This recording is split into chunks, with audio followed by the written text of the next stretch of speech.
Hello everyone, welcome to this session on Introduction to Git and Docker. Today in this session, we will be going through what is Git and then we will be understanding what is Docker. All right, so let's go ahead and start with the agenda to understand what all we'll be covering in this session. So guys, first of all, we will be seeing what is version control and then move on to discuss what is Git exactly. After that, I'll be talking about the Git life cycle, which basically has different stages in different situations. So we will be discussing what situations are those and in what scenarios you will be using which life cycle or which life cycle stage in Git. After that, I'll be talking about some of the common commands in Git, and once we're done with that, we'll move on and talk about what is containerization. Once we understand what is containerization, we'll move on to do an installation in Docker. We'll see how we can install Docker on our systems, and then move on to discuss the common Docker commands. And finally, I will be showing you the integration of Docker and Git. Now, guys, this is going to be a hands-on extensive session. So I recommend you all to basically pay attention. And at the same time, since I'll be starting from scratch, there's no prerequisite required for this session. Okay. Now I have few people who are watching this on YouTube, and I have few people who are watching this on webinar. So people on webinar, you guys can go ahead and ask me questions from your chat box, and I'll be more than happy to answer all your queries.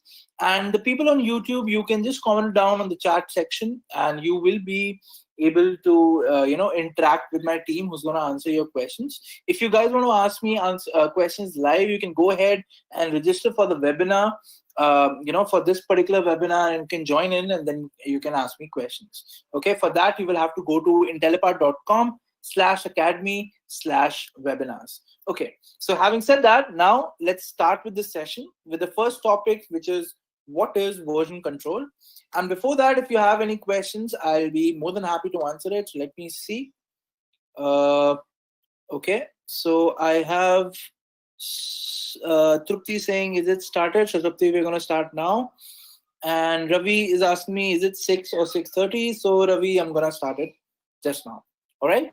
So with that, guys, let's get started. So if there are more questions, you can just, put the questions in the uh, in the question box, and I'll be more than happy to help you out. Ravi is saying in this session, will Git and Docker concept will be covered extensively, like Git branches, and when come to Docker, Docker Compose, and Docker Swarm will be covered. So Ravi, we will be covering about Git branches, but Docker, we will be talking about the common command that you would be using. Concepts like Compose and Docker Swarm will not be a part of this session. But what will be a part of this session is how to create containers, how to save them, how to create Docker files, etc. Right? So that is something that we are going to cover today. All right, guys. So let's get started now with the first topic, which is what is version control. Now, guys, let me first tell you like why version control is important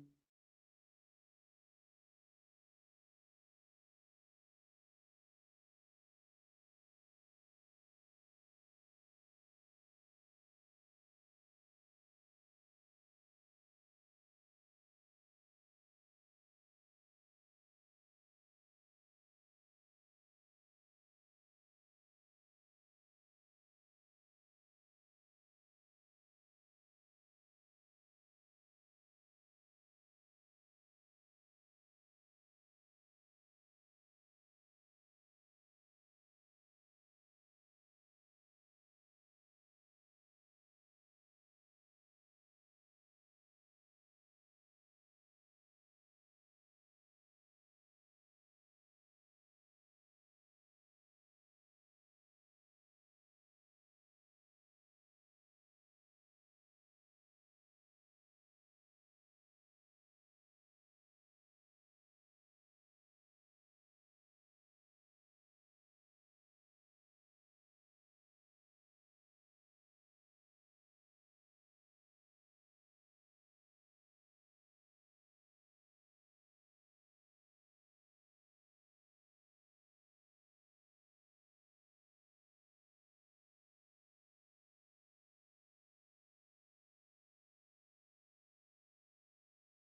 All right, guys. Sorry, there was some connectivity issue. The internet is a little slow on my end, guys. If there's any problem, it will be resolved in 5 minutes. But if there is any issue, you can, just type in the question box, and I'd be happy to answer. Just give me 1 second. I'll just resume.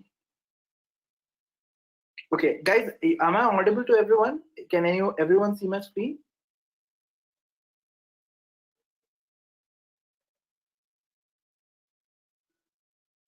Okay, Hitesh says yes. Others? All right, guys. So I'm really sorry for this. So let's get started. Okay. So guys, version control is basically a technology, like I was saying, it's basically a technology which helps us to maintain code files on our system, right? Now, how can we maintain code files? The code files are basically maintained using various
Okay. So let's say you and I we want to open a company like Instagram, and now what we do is we basically write the code for that company, right? And then we upload that code to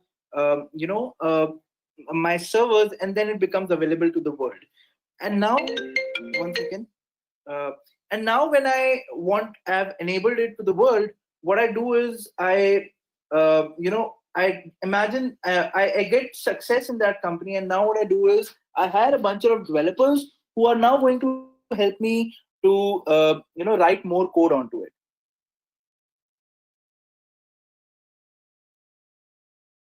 And now when I've enabled it, right? So how do I go ahead and start with this company, or start with the process of making my developers write features? So let's try to understand that situation. So let's say I go ahead and hire 3 developers who want to work in my company, and the code that I have written, that code is now version 1. Okay, so this version 1 I basically give to developer B, I give to developer C, I give to developer D, and now I tell them different set of features that they have to work on, right? And then they will basically put it on the main server so that it gets available to the world as well. Okay, so now let's imagine that developer B added the login feature to Instagram. All right, and now when his code is finished, he says, okay, my code is finished, you can review it. So developer A gets that code, he reviews that code, and he understands, okay, so the features are fine. So what he does is, this is basically the main server where my code is deployed, right? This is currently version 1. This is what the whole world can basically see right now. So developer B has created his own version of code where he has added the new features. He gives it to developer A, and developer A reviews it, and now he puts it on the main server, which is here, right? So what he does is he basically picks up version 2, he replaces the code on the central server where my application is basically hosted, and this feature now gets available to the world. So this is simple. There's no problem over here. The problem occurs when now developer C is done with his work. So developer C has now, let's say, created the feature of adding a video that on Instagram. right? So he has written that feature, and now that feature is made available to developer A to review. So developer A reviews it, and now when he sees, okay, so everything is working fine, what he has to do now, he has to include the changes that developer B gave him and the features that developer C gave him, and then include it on the main server, right? Now you can imagine it's a difficult job. Why? Because first he will have to see what code is different in developer B's system, right? Combine it with developer C system, and then make it available on the central server. And why this problem was there? This problem was there because initially when all these three people started working together, they had the version 1 code which developer A wrote. I hope this is clear with everyone, right? So now when developer C gives this code to developer A, so developer A thinks, okay, so this is feature is ready. Now let me make it available to the world. So what he has to do is he has to combine version 2 and version 3 changes, and then he has to put it on the server, the central server. All right. Now, similarly, imagine when developer D also will give him, what will happen? So developer D changes will be reviewed, right? And then it will be combined with developer B and developer C's work, right? And then only it can be pushed onto the main server. So as you can see, just with 3 developers, there is so much manual effort required. And because of this, we came up with version control systems. That is why we are dealing with Git. We are dealing with systems like SVN, right? And this is what the problem was, and this was supposed to be solved. So what were the disadvantages over here in this scenario? So the advantages were, so the versioning was manual, right? So all the changes that had to be combined, they had to be combined manually. Second of all, if I have hired a team who is now willing to collaborate, it was a very difficult job. Why it was a difficult job? Because there were so many developers. We just imagine 3 developers who were working in a team. Imagine when there are more than 15 to 20 people, there are 50 or 60 people. So a mid-sized startup, right, who has a product can have a tech team of around 50 to 60 people. If you are dealing with a service-based company, they can have developers who are in thousands in number, right? Imagine their problem. How will they be dealing with everyday's code? So team collaboration was not an easy task. At the same time, now let's say I've made a feature available on the main server. I realize that people are complaining, the video feature is not working properly. So if video feature is not working properly, how would you fix it? So first thing that you would need to do is revert back to a code which was working perfectly fine for the users. But when you are doing versioning manually, you have to also make copies manually of every date as to which date this code was there, which is working fine. Now on this date, if you have changed the code, you have to maintain that copy as well. So these were all the problems that we were facing before version control was invented. And after version control, once version control was given to us, these are the things which were solved. So now if I'm doing versioning, it becomes automatic. So whenever I'm writing any code, automatically the previous code will be saved in the backend, right? It will not be visible in the directory, but it will be saved in the backend. If I want to access it, I can access it. At the same time, team collaboration has become simple. Why? Because now if 2 developers or 3 developers are working and their work has to be combined, that combination can also happen automatically in version control systems, right? Third thing is you also get easy access to previous versions. So there are various commands using which you can revert back to a previous time where that specific set of code was deployed. So it is all logged, and you can go through the logs and you can go back to a particular time that you want the code to be of, right? And similarly, only modified code is stored across different versions, hence it saves storage. What it means is, earlier when you were maintaining versions, let's say you were maintaining a version for something that developer B did, right? When developer C gave the work, so you had to combine developer B and developer C work, and you had to store it separately, right? And when developer D gave work, again, B's work, C's work, A's work, and D's work had to be combined, and it had to be stored separately. So you can see that there is a lot of redundant code in every save that you do, right? But when you you're using a version control system, it only saves the incremental changes. It does not save the whole code again. So that is again something which saves a lot of space when you are developing a code base which is for a huge product, right? So these were the advantages of having a version control system. Now let's talk about Git. So Git is one type of version control system, and it's a very popular version control system, right? So let's understand how the advantages that we discussed or the disadvantages which we discussed, how Git is overcoming those disadvantages, and how basically versioning happens when you're dealing with a product like Git. Okay. So before that, let me see if we have any questions.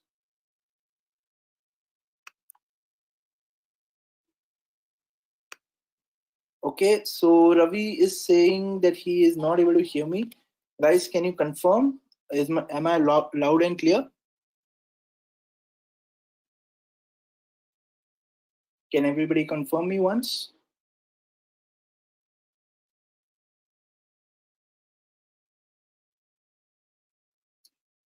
Okay, thank you for the confirmation, guys. So now let's go ahead. So any questions that you have till now, anything that you did not understand as to what were the problems, which were there before version control system?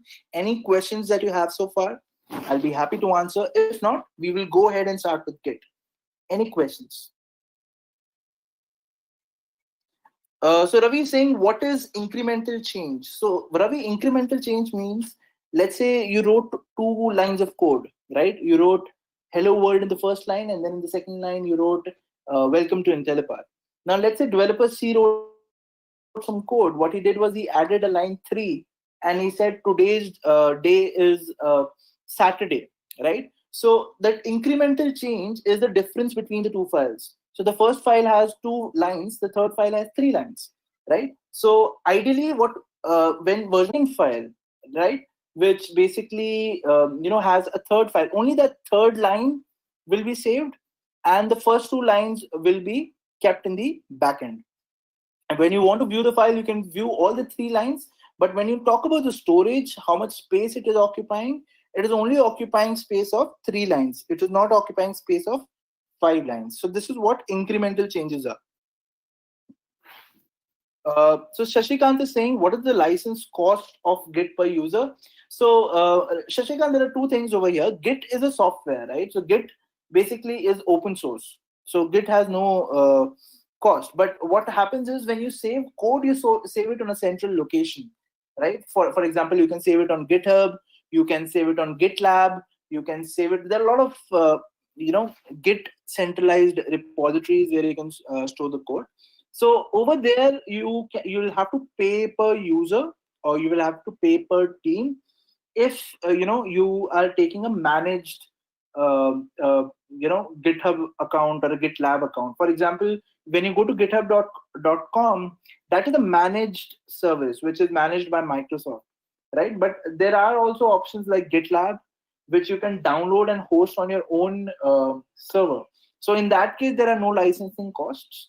But if you are taking a managed service like GitHub, where you want private repositories, in that case, you would need that license. If you are hosting public repositories, there's no cost involved. Hitesh is saying here, code management is done for application side. How can we manage for database? So Hitesh, database is not covered by version control systems, right? You can only manage code files. But when you talk about databases, when you're deploying on cloud has their own way of storing incremental storage. So how you store databases is using snapshots, right? And those snapshots are managed by the cloud vendor whom you are taking to operate. When you talk about Git as a version control system, it only can save or understand textual changes, right? It cannot understand videos, it cannot understand MP3s, it cannot understand images, right? If you have any change in an image, it will save the image again. It will not save the incremental change for that. But if there are any text data, it will always save the incremental changes. That's about Git version control system. So Ravi is saying, okay, got it. Trupti is saying, is Git and GitHub same? No, Trupti. So what we are learning right now is Git. Later, I'll show you how Git can be integrated with GitHub. So GitHub is basically a place where you can save your code, right? But the software which saves that code is called Git. and that is what we are going to learn first. So Ashish is saying, what is the difference between GitLab and GitHub? So GitHub, like I said, Ashish, it's a place where you can store code. GitLab is a separate company which also offers same kind of service. It's like having Amazon and Flipkart. They both are e-commerce companies, right? But they both have their own services to offer. So that is what GitLab and GitHub is also. Ravi Shankar is saying, how many private repositories are free in GitHub? So last I checked, Ravi, I think you can create 5 private repositories in GitHub, but after that you get charged. Ravi is saying, but can we save SQL files where we write SQL queries and procedures in Git? So yes, Ravi, you can do that. All right. So that's about it with the questions, guys. If you have any more questions, I'll be taking a logical break, right? And then I will be answering your queries. Okay. Now let's start with what is Git. So let's go ahead and start with what is Git.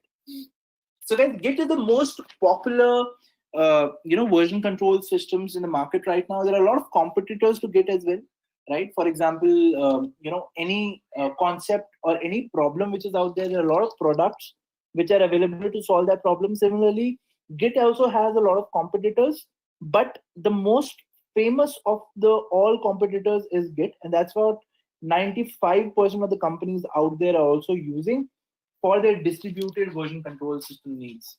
Okay, so as you can see in the graph, you can see that the searches for Git on Google, when you compare it with the top competitors like Perforce and Mercurial, Git has the largest number of searches, right? And that's what most open source communities also prefer to save their code. Okay. So now that we have understood Git is the most popular tool and we have understood that is something that we want to learn to implement version control systems, now let's go ahead and see what is the definition of Git. What is the official definition of Git? So version control system, which is used to track changes in computer files, in textual computer files, right? And through multiple people can work on the same project while working on even the same file as well, right? So all these files are stored on a central location, right? And all this is done automatically, right? If now 1,000 people can also work on one project, or 1,000 people can also work on one file as well, right? And everything what those 1,000 people are doing can be combined into one file automatically by Git as well. So there are various techniques to that we will be discussing further in this session, right? But that is how powerful the tool Git is, and it completely changed the way we did development when version control system did not exist. All right. Moving forward, now let's talk about the life cycle of Git. So now that we have understood the definition, let's understand how Git basically works. Okay, so Git basically has 3 main life cycle stages, guys, and this is very important to understand. Okay, the first life cycle stage is called a working directory. So I will just first explain these 3 in an overview, and then I will show you in depth as to what exactly they mean. So Git has 3 life cycle stages. The first life cycle stage is called a working directory, right? The second life cycle stage is called a staging area, and the third life cycle stage is called the commit stage. Okay, now let's understand what is the difference between these 3 and what are they exactly. All right, so guys, working directory is nothing but, let's say you download the code which is available on GitHub. Now when you have downloaded the code, the folder that you are in is called your working directory. Okay, I will also show you this, what exactly I mean by this, by downloading a code. So let me just switch to my terminal.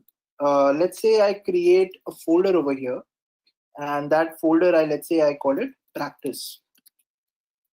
Okay, so this folder will now be used for me to practice Git. So I'll just do a Git initialization. So whenever you're working with Git, guys, the first thing that you have to do is you have to initialize Git. Okay, Git will automatically not be available in all the repositories. First of all, you'll have to initialize Git. Now, the moment I've initialized Git, Now it automatically becomes my working directory. Okay, so I can do whatever I want over here. I can create a file. Let's say I create 1.txt file, right? So this 1.txt file, let's say I open this file and I enter some information over here. Let's say I enter hello world. Okay, so this hello world that I've entered, it's saved in this file, right? For example, if I view the contents of this file, it says hello world. So this file has been saved. And this lifecycle stage that I'm in right now, it's called my working directory. I'm working on the code. I'm creating the code. I'm adding the features that I want. And once the features are added, then I will move on to the second stage. Okay. So right now I have wrote one code file, which is 1.txt. Let me write one more code file. Let's call it 2.txt. Right. And let's say I enter some HTML code over here. And this HTML code could be anything. So let's say I enter the body. Inside the body, I enter h1, which is basically hello world, right? And then I close the body, I close the HTML. Let's say this was the feature as a developer, which was assigned to me. So I did this, my job is done, and still right now I'm in my working directory. Now that my job is done, the next stage that I have to go on is the staging area. So what is the staging area? In staging area, I basically specify which code files I want to basically save in Git. Okay, so which code files I want to save in Git, I will be specifying in my staging area. Let's say I created these two files, 1.txt and 2.txt. Now what I say is that this 2.txt is basically my code. 1.txt is a file which is generated by this code, let's assume. Okay, so if this file is generated by this code, obviously I do not require this file because this will always be generated once I run this particular code file. So if that is the case, the file that I would want to save on my server is obviously 2.txt, because whenever I run 2.txt, 1.txt automatically gets created. So I don't need 1.txt, it will be redundant in nature. So now I tell Git, what files I want to save. So I tell Git, so in your file system, I want to go ahead and save 2.txt. Okay. Now, when I want to tell Git that this is the file that I want to store in the staging area, that command is called git add. So I will use the git add command to stage 2.txt file. Let me hit enter. So now what I've done is I've saved 2.txt file in the staging area. All right. So now how can we see if this file is in the staging area? I can just type in git status. And you can see I have changes to be committed, right? So committed is nothing but this third stage that I've not reached yet, right? So it's saying that this new file that you have told Git has to be committed. It's not yet committed. And there are some files which are untracked by Git, which are in my working directory, which is 1.txt. Okay, so 1.txt I've not told Git to save in its file system. I've told 2.txt is the file that I want to save in Git. And when I say I want to save in Git, that basically means this is the file it will be maintaining the versions for. Okay, so this is what my staging area is, guys. Then the next stage is the commit stage. Now, what happens in commit stage? So in commit stage, what I do is I basically save that file in the Git file system. All right. So first stage is the work, writing the code. I've initialized Git, right? I write my code, and when I'm finished with it, I tell Git which are the files that it has to save. So then Git puts those files in a staging area, which is basically done using the git add command. And finally, we have the commit command, which basically saves all the files which are there in the staging area to the Git repository. Okay. So if I were to give you a diagrammatic representation of this, so first you have an empty folder, or you have folder which has some files. And what you do is you type in the git init command. What does the git init command do? It initializes the Git software inside that particular folder. Okay. Once it has been initialized, this particular file is now called the working directory for you. Now, in this working directory, once you're done with the work, what you do is you stage the files which you want to save in Git. So when you're staging files, it's basically a phase, or it's basically a life cycle stage in which you're telling that these are the files that I want to save. You're not saving the files. You're just telling it that these are the files that I want to save. So once you've specified the files that you want to save, the third stage is you commit those files to your Git repository. Okay, how do you commit those files to your Git repository? You type in the command git commit, and then you specify a message. Let's say one message I'm added 2.txt. This message can be anything. It's a text that you are entering, right? And you specify that using the -m flag. The command to save the files, it's called git commit. So git commit -m, and then the message which says what you have done to the committing file, right? So I'm committing added.2.txt as a message. And what I'm committing is whatever is there in the staging area, which is this. So now when I hit enter, it has saved the file in the Git file system. You can see that committer is this user, that is the one that I'm using right now, right? And this user has changed one file. He has done 5 insertions, right? 5 insertions means there are 5 lines of code that I have written, right? And then this is the file name which has been saved. So now if I do a git status, the git status is a command which tells me the status of my working directory, right? So if I type in git status, I can see that now there is nothing to commit on my Git file system. There are some untracked files which I did not add in the staging area, which is 1.txt. And whatever was there in my staging area, it has now been added to the Git file system. Okay, so this was now the stage that I have committed the Git repository to. Now after this, you do something which a lot of people were asking me. I'll get to that. But before I move on, guys, is everything clear up till here? Are you all following me along as to what has been done so far? Okay, so Ravi is saying, so commit is used to commit the stage files to Git repo, but it commits the file to local repo and not the remote repo, right? So this is a very important question which Ravi has basically asked me. He's saying, now that I've committed the files, are these files stored on my remote repository? Remote repository is nothing but what people were asking me, what is GitHub? How is it different from Git? Right? So GitHub is basically a centralized place where you can save your code, and that code will then be saved on the internet. Right? So that is a remote repository. Right now, what we are working in is called the local repository, right? So when you pass in the commit command, what we have just passed, right? It saves the files to the local repository. And after this, what I'll be doing is I will be pushing it to my remote repository. Okay, and I will be showing you that in a minute. Let me see if there are any more questions.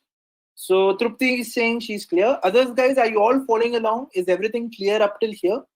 Any questions so far? I will be happy to answer all your questions. Any questions that you have?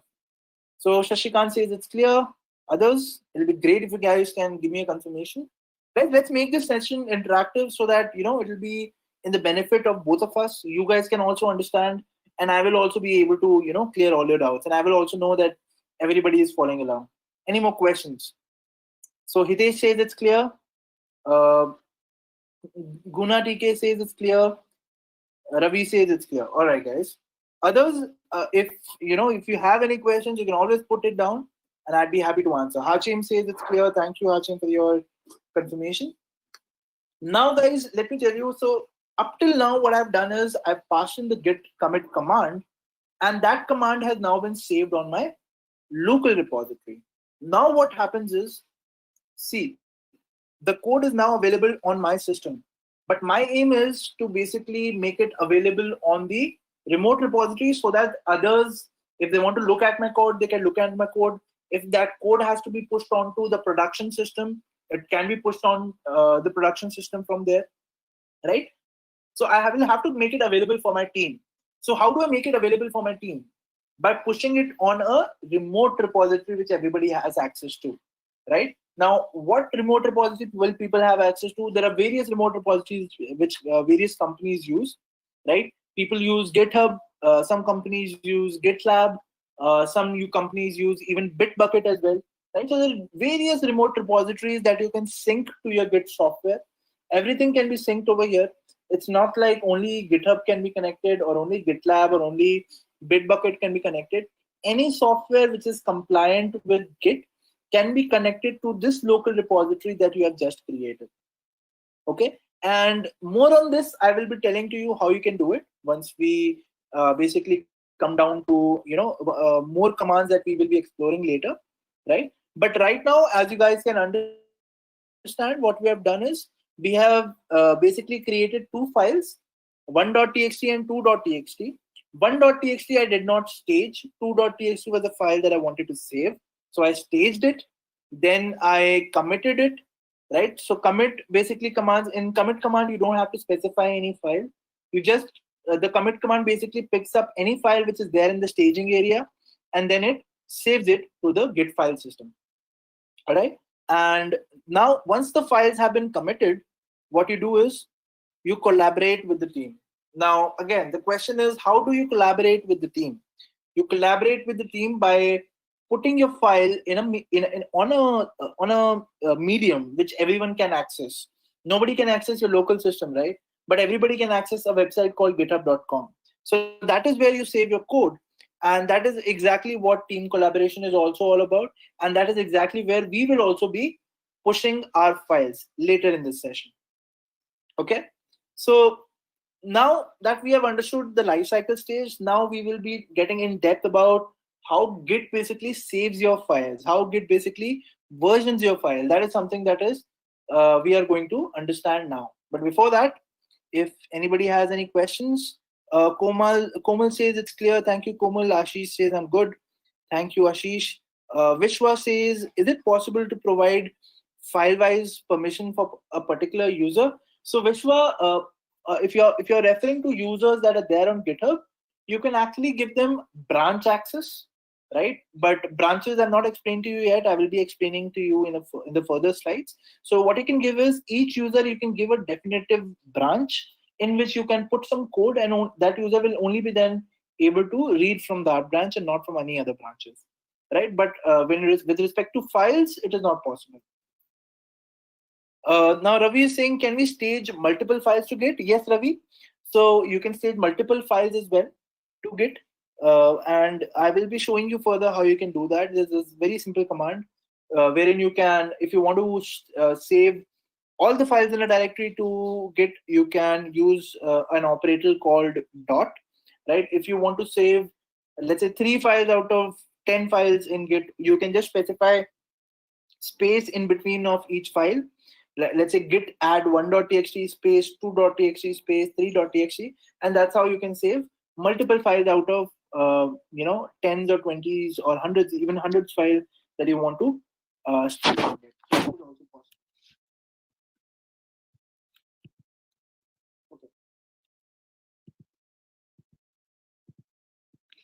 All right, guys. So if there are no, okay.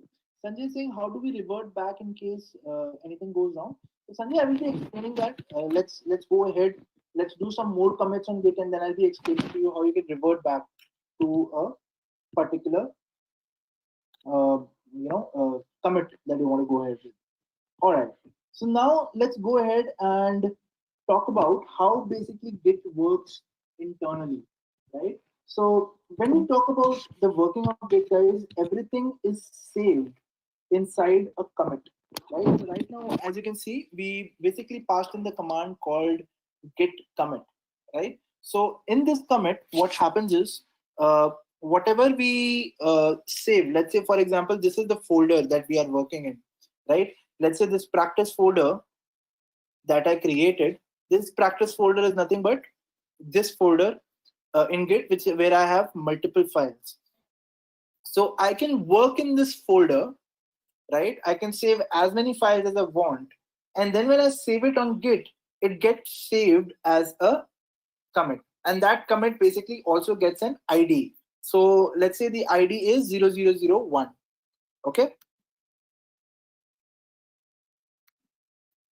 So Ravi is saying your audio is very feeble now. Okay, guys, is everybody able to hear me loud and clear? Please confirm. Ashish is saying, which tool do you recommend for check-in or checkout? So when you say check-in and checkout, if you are referring to code, I would say why not do it with Git, right, Ashish?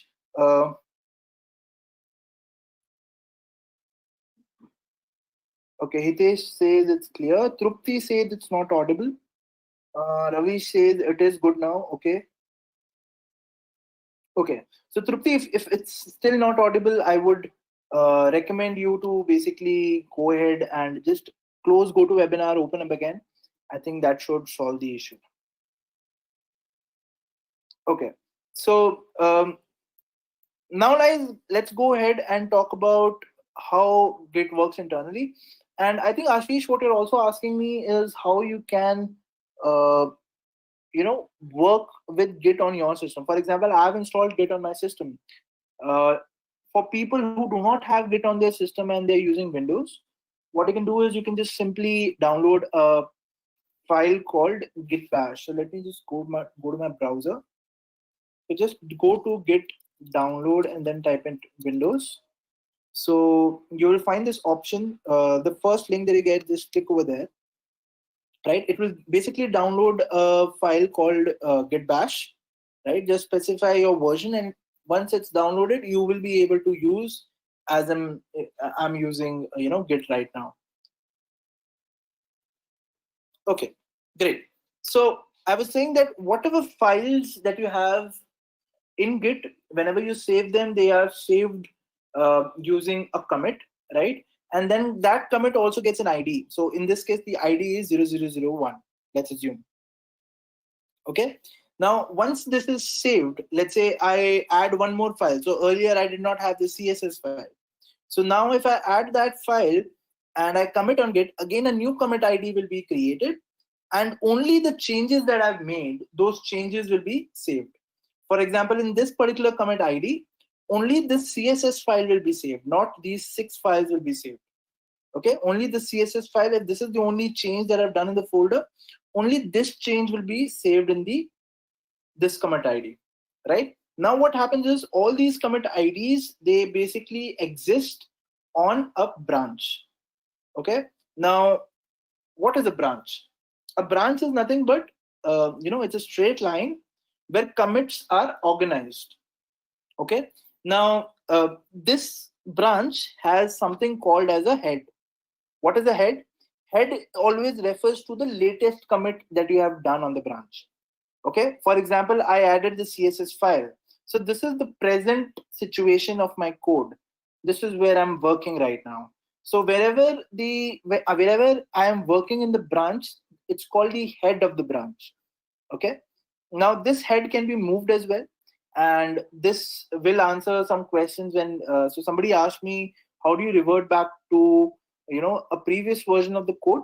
So the way you can do that is by moving your head to a commit ID which you basically want. How you can move it, I will be telling to you in some while. Right, moving forward, now this branch which is there, so by default there is only one branch in Git when you commit something, right? And that branch is called the master branch.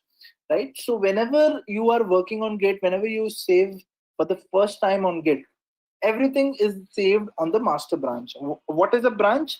A branch is a straight line where your commits are basically organized. Just imagine it like this as of now.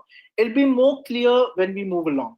Okay, so this is my master branch, and the work of a branch is nothing but to organize commits in a straight line, so that we know that okay, after this purple commit, this orange commit came, right? And after this, if I do some more changes and commit it, there'll be one more commit on this particular straight line, right? So this is called a branch.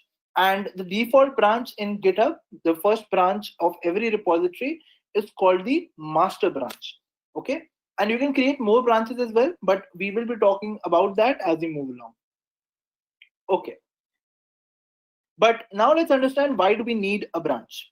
Okay, so let's assume like I said earlier, there was only one developer. Let's get back to our example where developer A was working on the code. right? So developer A had his own product. He was the only one who was working on it. So what he did was he did some changes and he committed it to GitHub, and that is the code which is now available on the server as well. Now developer A hired some people, and now he started distributing work to those people, right, in terms of features. So now let's say on my master branch I have the code which is deployed on the server. Okay, so I do not want random people to commit on this branch because this is my main branch, right? This is where my main code is, this is where my working code is. So what I do is I can create a separate branch in GitHub where I can have the same code. Okay, and then what I can do is I can give a developer the access to that particular branch, and whatever changes or whatever commits this developer is going to do on this particular branch, it's going to be isolated from the master branch. Okay, now why do I do this? I do this because I don't want my master branch to be touched. Why? Because master branch has the code which is working and is deployed on the server. Okay, so I assign a developer the work. So the way I give the code base to that developer is by creating for a branch for him or her and putting my code on that branch, and this branch is where the developer is going to do his or her commits, right? So this branch is going to be isolated from what we do on the master. Okay, so now let's say this developer developed the feature that developer A assigned him, right? And this developer committed it to this particular branch, which is the feature A branch. And as you can see, a commit ID of 0004 has been given, right, to it. I don't worry why it's not 0003, right? The commit IDs are random in nature. That is something that Git assigns, so you do not have control over that, right? But this code that this developer has written is separate from master. So if you visit your master branch, you will always find this orange commit until and unless you do a specific commit on the master branch. Okay, so this developer was given the feature A branch, so she committed on feature A branch. And if I visit the feature A branch, I will be able to see, the code which this developer has written. Okay, so I think there are some questions. Let me go ahead and answer that. So Sanjay is saying, what is the difference between Git and SVN? So Sanjay, Git is basically a distributed version control system. What do you mean by that is, as you can see in Git, you have something called as a local repository, and there is something called as a remote repository. Okay, but when we talk about SVN, that is not the case. There's only one repository, that is the remote repository, right? You do not have to initialize any repository on your system. What you do is, when you're done with the work, you just upload the file onto that central repository and you're done, right? So that is what SVN is. Now, SVN is good for files which are binary in nature, right? And when you talk about the developer preferences, developers prefer to have the complete copy of the code on their system, right? Rather than having it on the remote system, because that is where they work. So that is what SVN is also not why that is also why SVN is not preferred, since it follows a centralized approach, right? With local repository, you do not have to be connected to the internet even if you're working on the code, right? Once you're done with it, you can just upload the files that you have by connecting to the internet. But if you're not connected to the internet, and let's say if you want to go to a previous version of the file, you can go. Why? Because you have the local repository in place. But when you talk about a tool like SVN, since you do not have a local repository, without being connected to the internet, you will not be able to go to a previous version, right? That is why SVN is not preferred by the developer community. Okay. Any other questions, guys? I'd be happy to answer. Is everything clear up till here, guys? Are you able to follow why we have a separate branch over here?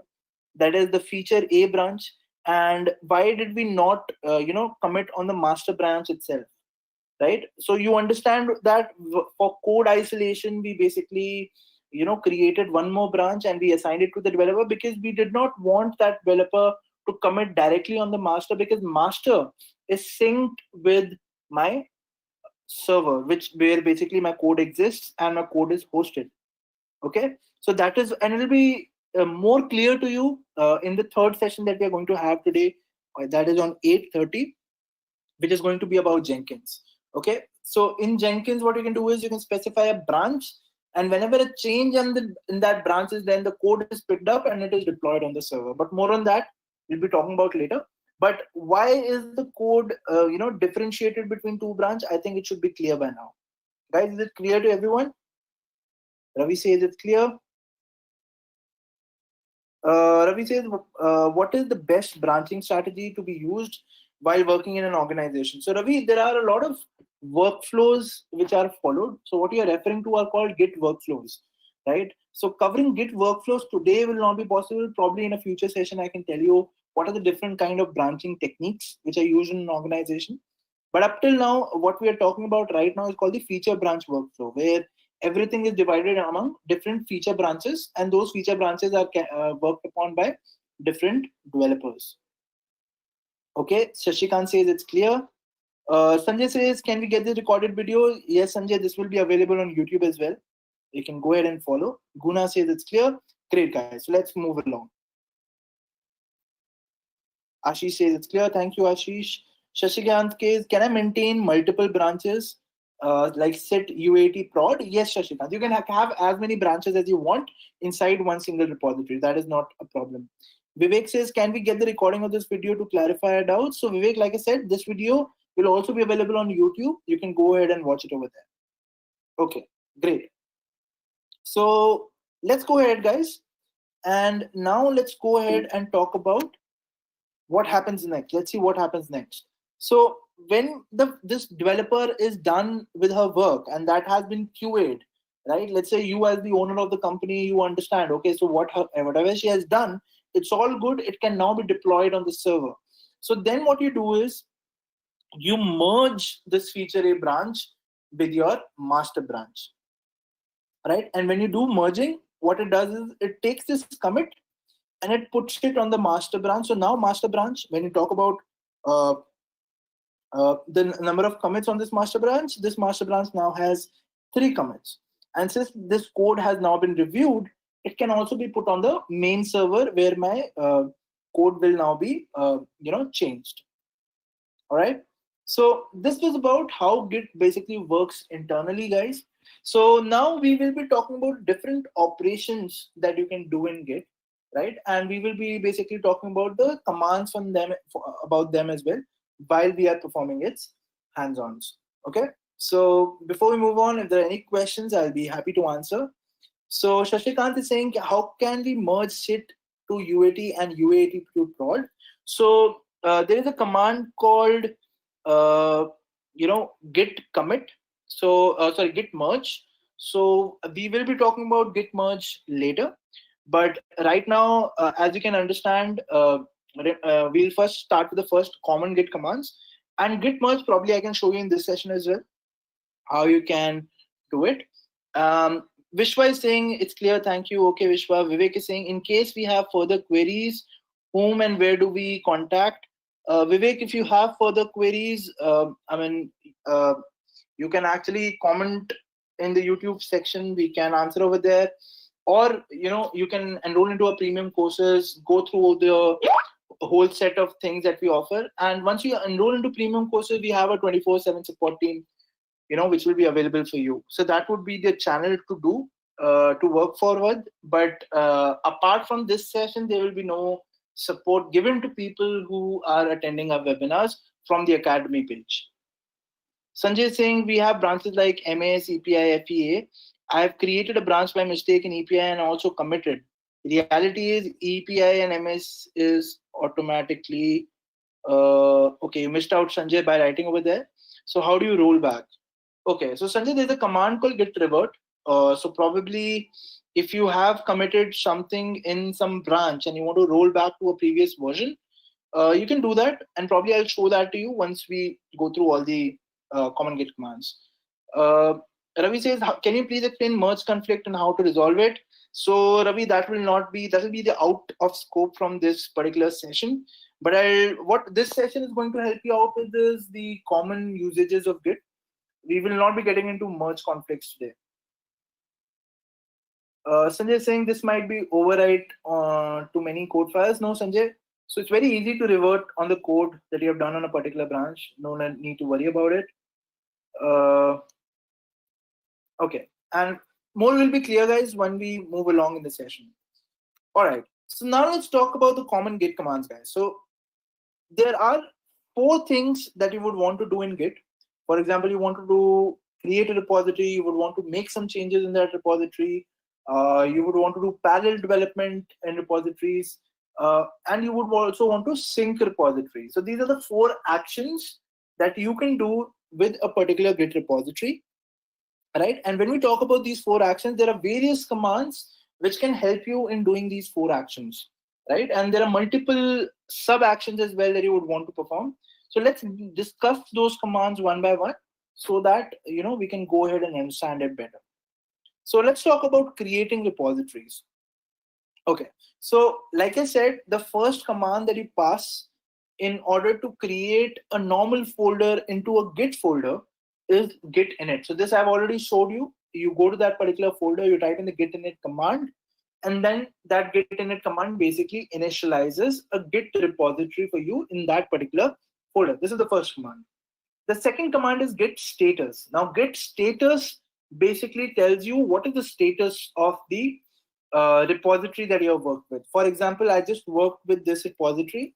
So if I type in git status, I can see that on branch master, nothing added to commit, but untracked files present. This is the status of the repository. There's a file called 1.txt, which is there in the repository, which has not been tracked by Git. But other files, whatever are there, they're all saved, and that's why you're not getting any message over there, right? You can also see the number of commits that you have done. So if I type in git log, right, this is the commit ID, which is there, right? And this commit ID also has an author. So I basically went ahead and I committed it. So I also get the author name. And similarly, when you're working with multiple people, their user IDs also will be present over here as to who basically went ahead and they committed the files that have been added to this repository.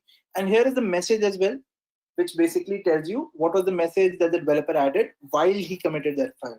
So this file is this is basically possible using the git log command.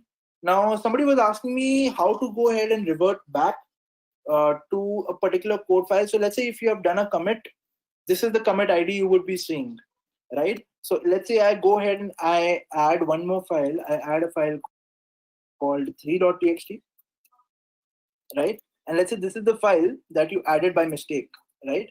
Wrong code file. Let me add this in the file. Okay. So now I will just stage 3.txt. I will commit it, added 3.txt. And now you realize that this is the wrong file that you have committed, right? So I can see in git log, now I have 2 commits. So what you'll have to do is copy this commit ID, type in git revert, right? Now it'll ask you what are the what is a message that you would want to pass, right? So I'm going to go ahead and pass that I'm okay, not this, guys, 1 second. So let me not save it.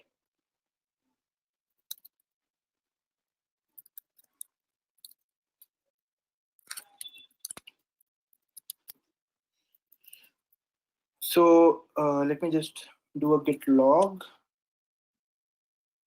and I want to revert this particular. So this is a mistake that I did. I deleted, let's say, 2.txt by mistake, which I've just done in front of you. So now I want to revert this. So the problem is you have to revert that commit that you made, which is wrong, right? So this is the commit which I've done wrong. And as you can see, there's no 2.txt present in my repository right now. So what I can do is I can just copy this commit ID, type in git revert with that commit ID, and then I can just go ahead and save it. And now if I do an ls, I can see that 2.txt has again came back, right? So this is how you revert from a particular commit, right? So somebody who was asking me that they have done a mistake, what they have to do is they have to select the commit which was the mistake, copy that commit ID, type in git revert, and type it that commit ID, hit enter, and those changes will then be undone, right, for you. So, but it will be saved as a separate commit. It will be there in the history that somebody did a mistake and then they reverted back. But this is how you do it. Okay. So then we have also discussed the git add command. We have discussed the git commit command as well, which basically helps you to save files in Git, right?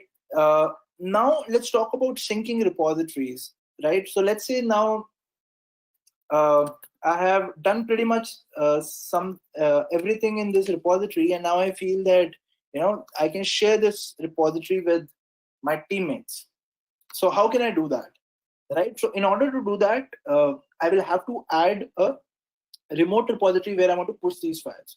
So how can I push these files? I'll have to go to my browser.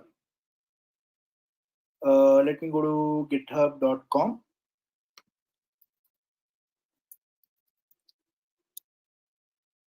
Right, in github.com, let me go ahead and create a new repository. This new repository, let me call it as hello world. Okay, it's a public repository that I'm creating. Right, so once you create a repository, guys, you get this GitHub link. Okay, so just copy it, come back to your git bash or terminal, and now you'll have to add a command called git remote add. Okay, so this command is basically going to add a remote repository to your local repository. So git remote add, and then you give this remote repository a name. Let's call it origin, and then you give the link to this origin. So this is the place where my files will be uploaded. Okay, so I hit enter. This origin has been added to my repository, and in terms of files, nothing will change, but it's just that now when you type in a command called git push basically means push to remote repository. Get pushed where? On origin, on which branch? I want to push it onto the master branch. Okay, so git push on the remote repository called origin, and then you specify the branch where you want to push it, that is on the master branch, and then you hit enter.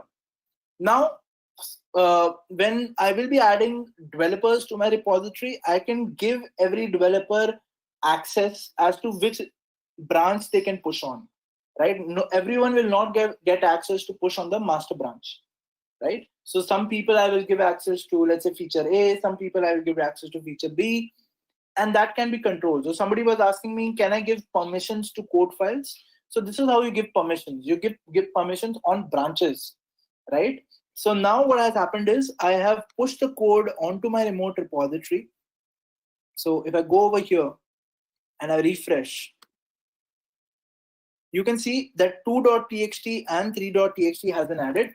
1.txt was not added. Why? Because I never staged it. I never staged that file, right? And that is why that files were not added over here, right? So if I go to 3.txt, you can see I wrote wrong code file over here, and this is the text that you see over here as well. If I go to 2.txt, I think that will have an HTML file that I wrote in this session. So this is what is present over here, right? So guys, this is how you push files to GitHub. Okay, so let me see if there are any questions. Sanjay is saying, is file open is mandatory? So Sanjay, that is the place where you specify what exactly went wrong, so that when people are going through your logs, they can understand, okay, so this is what Sanjay committed a mistake on.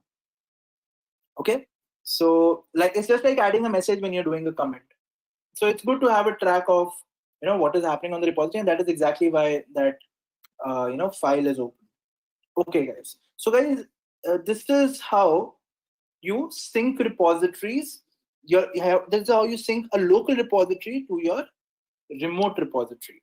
Okay, and now let's say I have pushed this code onto GitHub. Now you understand how you can create a repository from scratch and can upload on a remote repository. But what about when you already have a repository and you want to work on it?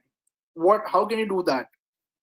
So for doing that, what you'll have to do is, let's say I am let's say I want to give this repository to you. Okay, so how can you get this repository on your system? So in order to do that, let's get out of this practice folder. Let's create a new folder called developer. Right, let's go inside this folder. And this, let's say this is your folder where you're working, and here you don't have anything as of now. Okay, and what you want to do is you want to work on this code base that I have committed. So I have given you a task that go ahead and add a 4.txt over here. So what you do is you click on clone or download and you copy the link of the GitHub. Okay, then you go back to your terminal and you type in the command git clone, and then you enter the URL that you want to clone. You hit enter, and now that repository that you wanted to work on, that has been copied into your directory, that is hello world. This is the name of the directory. Go inside it, and here are all the files that you would want to work on. Okay, now let's say you want to add your file. So what you do is you go ahead and add 4.txt, and let's say you commit hello world to 4.txt. Right, it's been added. And once that has been added, what you do is you stage it. So how do you want to stage it? Git add 4.txt. If you want to stage all the files present in your directory, you just enter the operator called dot. Git add dot, hit enter. Everything will be staged now, which is present in the directory. Right. So files which have already been staged, they will not be staged again. Only the untracked files which are present in the directory will be staged. So now if I check Git status, you can see that 4.txt has been added for staging. And now what I can do is I can commit it, commit -m added by new developer 4.txt. This is the message that I'm giving. It's been committed. And now that it has been committed, I will push it onto my remote repository, which is using git push origin master. Okay, so now those files have been pushed. And if I come back to my repository, I hit a refresh over here, you can see 4.txt has now been added. And the message is this that we passed on, right? And the message is, this is the commit ID, guys, for the commit that I've done. This is the change that I've done. So I've added this file, right? And this is the message that I've given, added by new developer 4.txt. Okay, so this is how you clone a repository and then you start working on it as well, right? I showed you what push origin master does. I also showed you on GitHub, that whatever was there on your local is now present on your GitHub as well, right? Now let's say you have a repository, right? So let me come back to my original folder now, which was CD practice, right? So now I'm developer A, right? And now I get to know that some developer has made some changes on the master branch. And obviously I don't have those changes. I just have 1.txt, 2.txt, and 3.txt. Okay, now I want to pull the changes which the other developer has done. So how will I do that? So the command for doing that is git pull origin master. Type in this command. And now the new files or the new changes which happened on the repository will be pulled. So now if I do an ls, you can see that 4.txt is now present in this folder, right? Which is great. This is exactly what I wanted.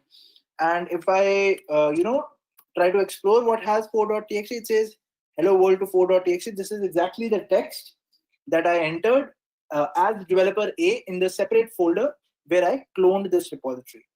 Okay, so this is how I can pull the new changes that are there in a repository to my system as well, right? So any questions so far, guys? Anything that you did not understand? So Shashikant is saying, do we need to log in from local machine to remove before uploading file on GitHub? So Shashikant, in my case, you only have to log in once, right? So once you have logged in, your system will save your credentials. So my system has already saved my credentials, and that's why it's not asking. When you're created a new GitHub account and you're trying to push for the first time, in that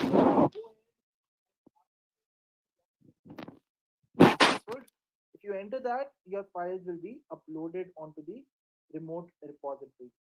Okay. Hitesh is saying, so developer A makes changes to 4.txt and developer B also makes changes to 4.txt, then what happens? So Hitesh, in that case, there will be a merge conflict.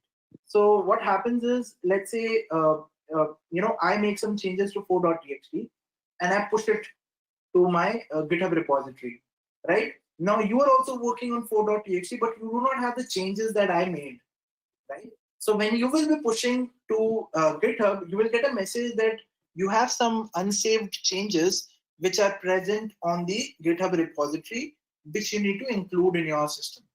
So what you then do is you pull the changes, and once you pull the changes, it will tell you that you have made some changes to 4.txt, and some other developer also made some changes to 4.txt, and this situation is called a merge conflict. So there is a command called git merge, which basically helps you to resolve this doubt. Ashish is saying, I presume Git commands will remain same regardless of which platform we opt for. Yes, Ashish. So it's if it's GitLab, it's if it's GitHub, or let's say it's Bitbucket, or even if TFS is supposed to work with Git, all of them will have the same Git commands. Hitesh is saying which changes will be saved. So Hitesh, like I said, this is a situation for merge conflict, right? Both the changes should be saved, right? But you will have to resolve that merge conflict on your level using the Git commands. That's the end of the questions. Now let's go ahead and talk about our next slide, which is Git branch. So how can you go ahead and create new branches? So let's go ahead and understand that. So let's go ahead and create. So right now, if I type in git branch, you can see I just have the master branch. If I want to go ahead and create more branches, let's say I create a branch called feature A. So feature A is a branch that I create. The command for that is git branch and then feature A.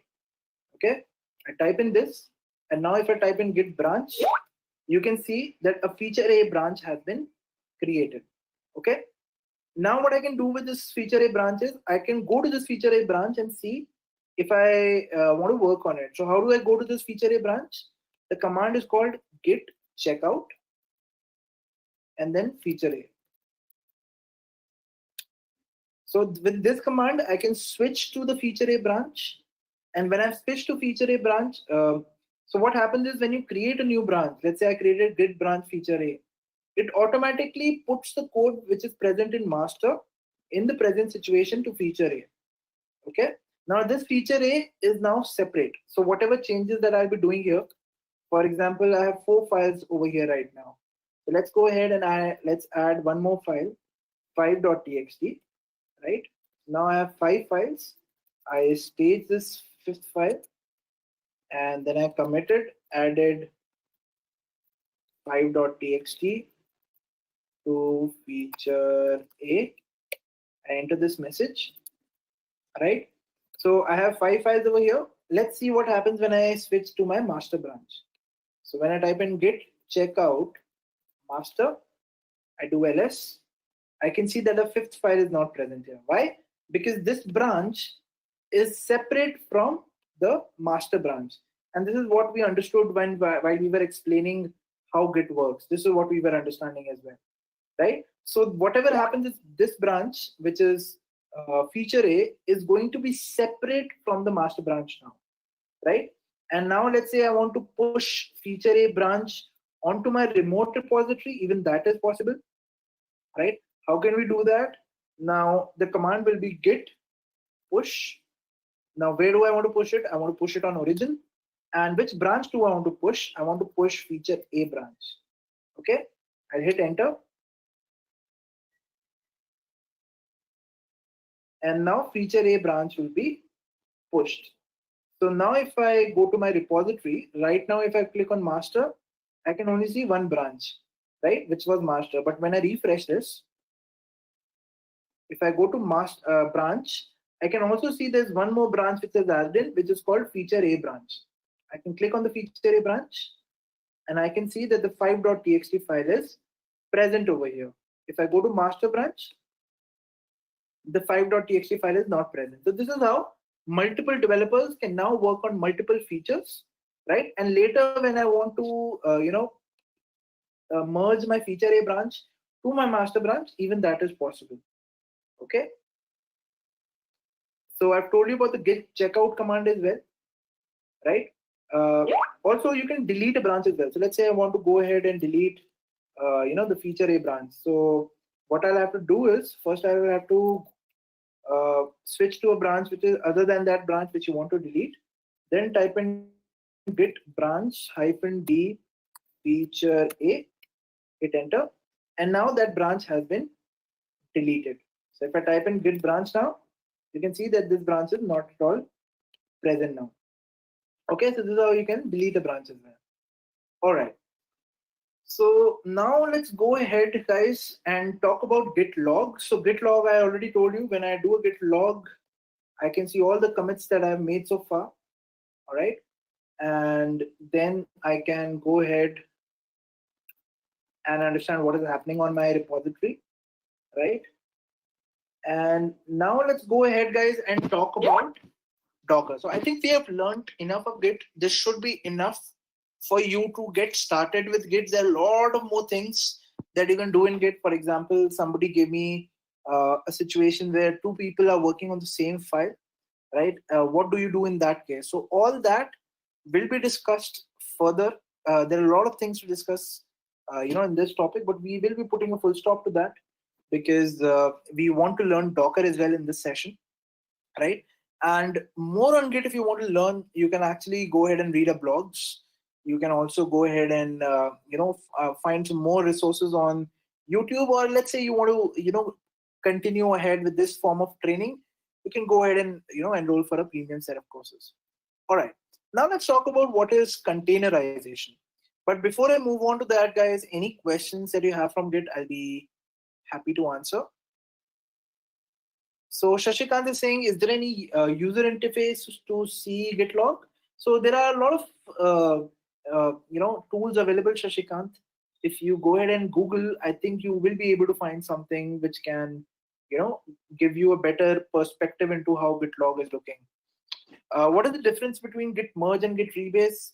Student, have to understand that. You will have to understand what merge is, but that is out of the scope for this session, so we'll not be discussing that. Shashikant is saying thanks. All right, Shashikant. Vivek is saying, what is the difference between Git and GitHub? So Vivek, Git is a software. So all the commands that you are writing right now, they're all being written in Git software, right? GitHub is basically the place where you save the code on remote repository, right? So right now I've pushed. So when you type in git push, right? So though that code is right now being pushed to GitHub. But let's say when I was adding a remote origin, I added a GitLab link, or I added some other link, which is some other remote repository, right? So it would have saved over there. So services which save the code on the cloud for others to view are basically services. Those services are basically services such as GitHub, right? So first GitHub came, then other services also started to come up. So it should not matter which remote origin which you're using. But the commands that I've told you today, they all will be the same, regardless of you using GitHub or GitLab or any other software for that matter. Okay. Any other questions, guys? Okay. No more questions. Let's go ahead and understand what is containerization. So, guys, you must have heard about what virtual machines are, right? But when we talk about virtual machines, we also need to know about some disadvantages of virtual machines. So virtual machines are very large in number, right? Large in size. They can go up to even 15 or 16 GBs if you have the required software installed in them, right? And why do you have virtual machines? You have virtual machines because probably you do not want that software to be installed on your local system. Or let's say the operating system that you're running currently, it does not run the software that you want to run it over there. So in those scenarios, you use a virtual machine, right? And why are we discussing about virtual machines, or why are we discussing about containerization in general? Let me give you an example to understand. Okay. So developers are basically people who develop the features for a particular application. Now when they develop the feature, obviously that feature has to be first tested, and that's why you have a testing team in place, which can basically test your code. And once that code has been tested, then it gets moved on to the production system, right? But the story doesn't end as simply as I have put it over here, right? There are a lot of problems which comes in when you're testing a particular code file. For example, let's say this developer developed some code, and that code is running fine on his system. He uploaded it to GitHub, and he informed the tester that, you know what, I've done the code, you can go ahead and check it. So now when the tester goes onto GitHub, he downloads that code and tries to run on his system, it just doesn't run. Now why it doesn't run on his system, there can be a multiple reasons to it. For example, it could be that the operating system in which he's running it's wrong. It could be the software that he's running is outdated. It could be the software version that he is doing running with the code is wrong. There could be n number of reasons for that, right? And because of which the testing team can simply give you a statement like, you know what, your code is faulty and it's not running on my system, so we cannot push it onto production. Okay, but if you think about it, that's wrong, because it's neither the developer's fault, neither it's the tester's fault. Tester is doing his job, developer is doing his job. But just because there are inconsistencies between the two systems that the developer and the tester are using, you are getting these kind of problems. Okay, now how do you fix these kind of problems? So these problems were solved using containers, right? But like I told you, let's imagine we were not using containers. Let's imagine we were using VMs, which are very large in size. So let's say I create my application inside a VM. Okay. So the feature that I've added, it requires a particular software to be upgraded. So I upgrade that software on my VM, right? And then I tell the developer, and I push my code onto GitHub. And then I tell my developer, you know what? I've pushed my code to my GitHub, and now you can check in your VM if it's running fine or not. So this testing guy will have the same VM, right?